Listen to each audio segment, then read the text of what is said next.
All right. So I thought this book would go well with the stories that you guys have been reading this week in our Wonders.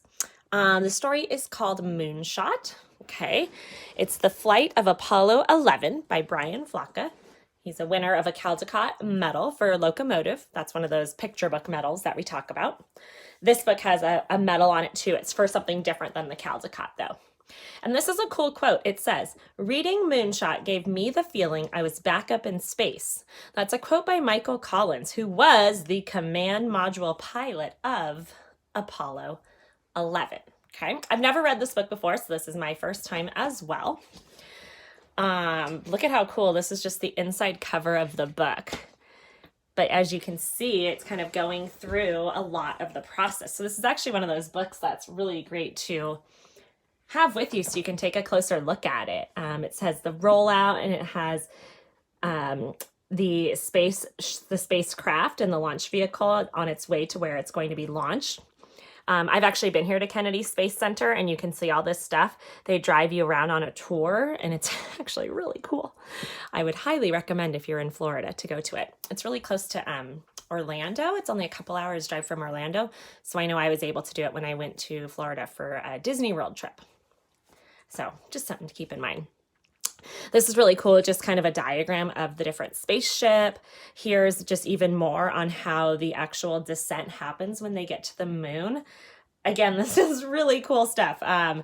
Maybe I don't know. I try and look it up online, you guys, if it's something that you're really interested in, because there's lots of videos and lots more information on this exact details. For now, I'm just going to get straight to the story, okay?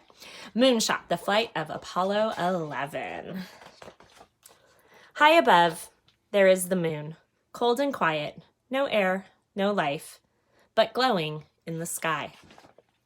Here below, there are three men who clothe themselves in special clothes, who click, lock hands in heavy gloves, who click, lock heads in large round helmets.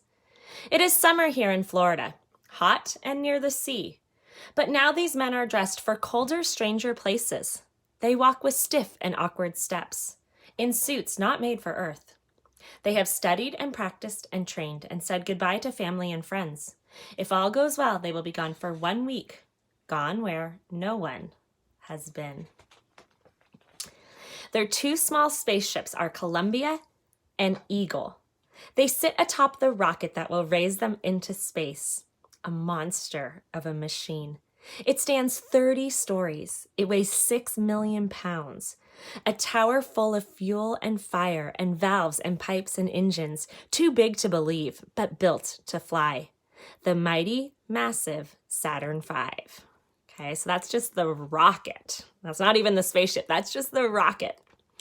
The astronauts squeeze into Columbia's sideways seats, lying on their backs, facing towards the sky. Neil Armstrong on the left, Michael Collins on the right, Buzz Aldrin in the middle.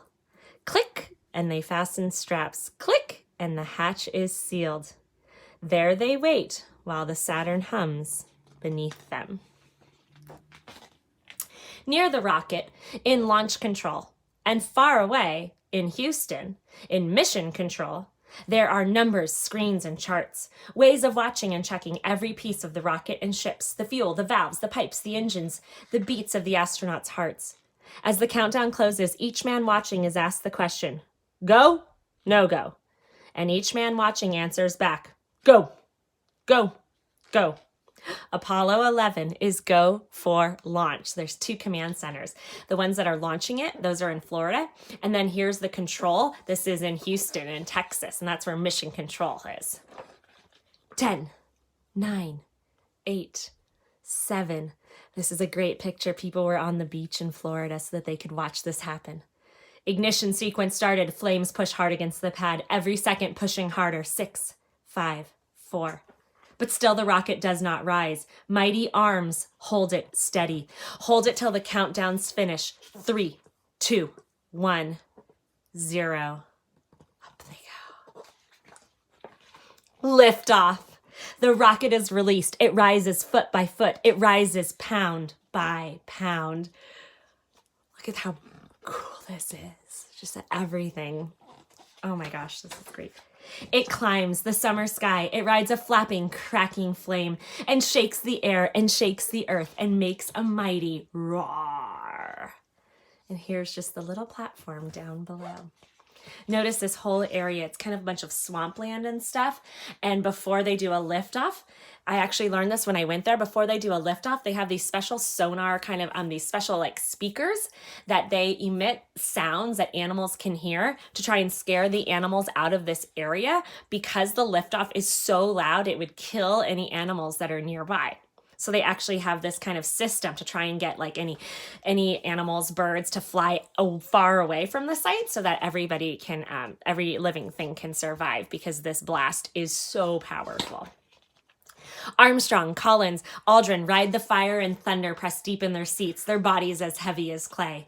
The rocket below them sheds parts as it soars. Bolts explode, engines ignite. First stage, second stage, escape tower, gone. The rocket flies lighter. The rocket flies faster. In 12 minutes' time, it's 100 miles high. As they go into space, these parts of the rocket come off, okay, of the spaceship come off, all right? Then after an orbit around the Earth to talk with mission control, to check the course, to check the rocket and ships, the rocket's last stage fires again, pushing the astronauts on.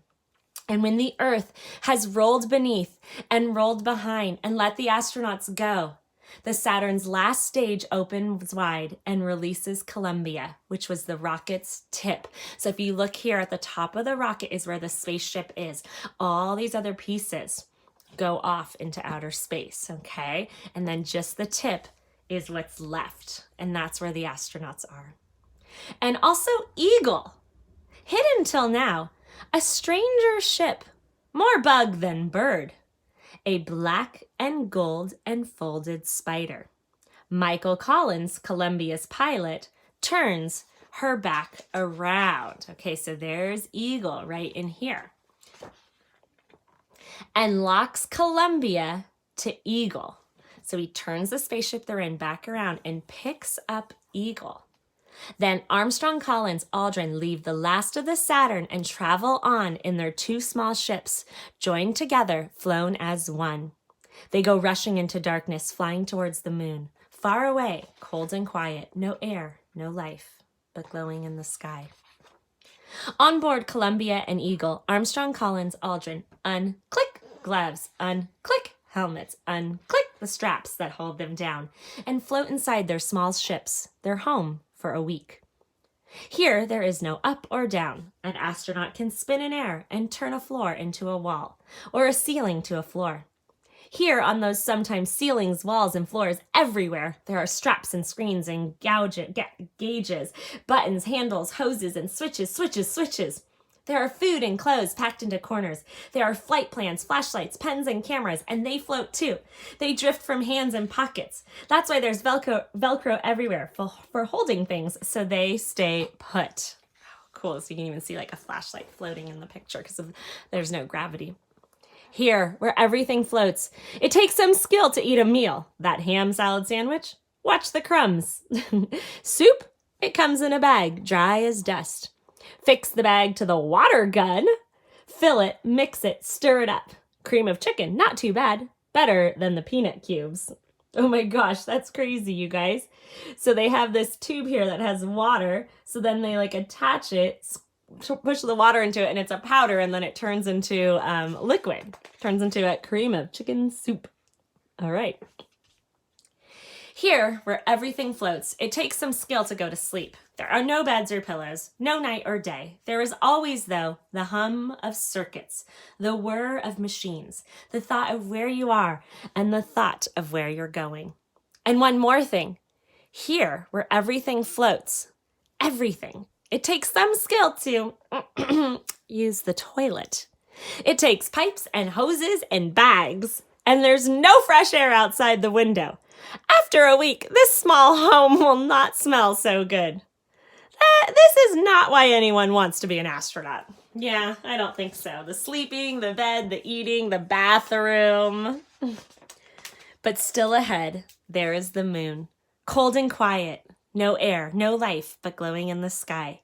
Glowing and growing. It takes them in. It pulls them close. So now the moon's gravity will start to pull their ship in. Remember, here's the two parts of the ship, the Columbia and then the Eagle. Hopefully, can you guys figure out what the Eagle is for yet?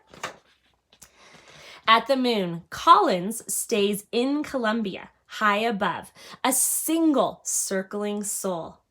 Armstrong and Aldrin leave in Eagle and take it low and lower. They have just enough time and just enough fuel. They have a plan and a place to land, a chosen safe site among the craters. Now, friends and strangers in the distance down below stay up late, get up early, and stop as one to watch and wait. There are only maps and models to see. There is no camera that can show the landing far away. But what strange sounds there are to hear. Whistles, beeps, and static. Strange new words and quick clipped news of altitudes and speeds leaping across the dark between Mission Control and the men who are taking the Eagle to land on the moon, who are going where no one has been. This would be a good conversation maybe to have with grandparents or great-grandparents who were alive during this time, okay? Because they would be able to maybe tell what it was like to be a kid, like your age, watching this happen on TV, okay? TV was completely different then. So really they were hearing a lot of talk and they were hearing like an announcer. I bet you can even go on YouTube and find a video of the actual footage that was aired during this time. On board Eagle, Aldrin calls out information while Armstrong steers the ship. They fly low and lower, looking for their landing site. But now Eagle, they see, has flown too far. They are miles from where they mean to be. And below their small and spindly ship, they see no level place, no flat place. Only broken stone and rock, only shadows and deep craters on the great and growing moon. Far from home and far from help, still steady, the astronauts fly till time and fuel are running out. Then there, clean and flat, not too far, 60 seconds left. Armstrong fires the rockets. Eagle slows and lower goes until a spray of dust, a bloom of moon flowers up around her. Slow and slower, low and lower, landing. And far away, where friends and strangers lean to listen, where friends and strangers lean to hear, there comes a distant voice. Armstrong calling from the moon, calm as a man who just parked a car.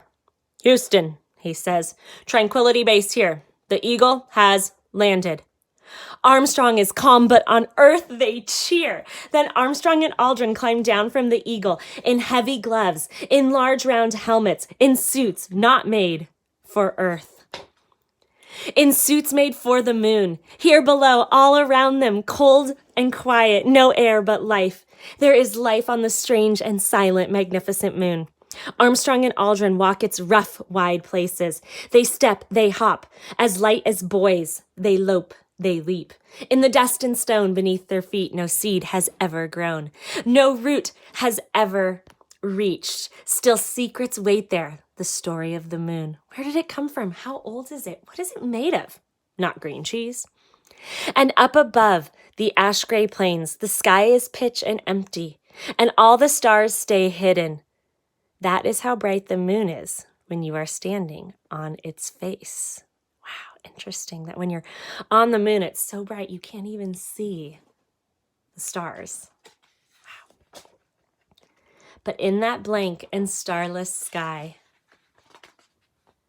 high above, there is the earth. Rushing oceans, racing clouds, swaying fields and forests, family, friends, and strangers, everyone you've ever known, everyone you might, the good and lonely earth glowing in the sky. When their work is done, Armstrong, Collins, Aldrin fly back together from the moon, which rolls beneath, which rolls behind, letting them loose, letting them go. They fly back together through the dark with pictures, stones, and stories, with secrets of the sky, with a view of home from far away. Back to family, back to friends, to warmth, to light, to trees and blue water. Back from the moon, they land with a splash. So here's what they actually land in. And you can see they're landing in the ocean. You can see helicopters coming by. Make sure that they're safe. To warmth, to light, to home at last. Oh, awesome. And what's even cool here at this part of the book it goes on and it just has even more kind of information and stuff. You know, if we were in class, I would totally read all this to you guys. I hope that you enjoyed that story. Like I said, that was the very first time that I've read it, and I actually really loved it. I felt like my heart was beating throughout the whole journey, even though I know that they're going to land safely and successfully. Very cool. So here it is on the back. We've got Neil Armstrong, the commander, Michael Collins, the command module pilot, and then Eldwin E. Buzz Aldrin Jr., the lunar module pilot. Okay, hope you guys enjoyed that.